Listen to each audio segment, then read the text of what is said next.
Hey dudes, today we're going to talk about how to import session data from one Pro Tools session into another Pro Tools session. So let's go!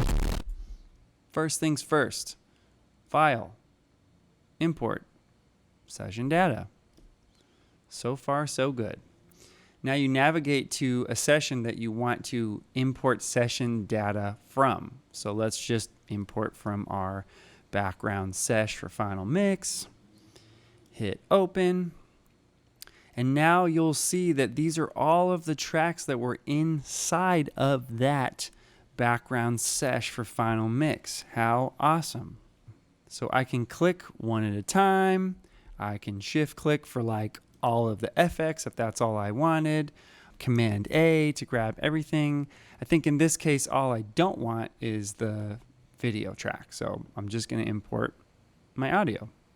You'll also notice that there's some other session data that you can import. In this case, I think that maybe the markers and memory locations might be useful. So let's just import those too so we can see what that looks like. Hit OK. And oh my goodness, it looks exactly like my previous session looked, except for now it's in this session. This is very useful if more than one person is working on the same project. So I could be working on, for example, dialogue and music, editing, cleaning, mixing, etc. And somebody else could be working on background sound effects and more. When you're done, you do a save copy in, which I'll link my episode somewhere up here, wherever it pops up. Send it to me, and then I can import the session data into my master session, allowing me to have everything that I need.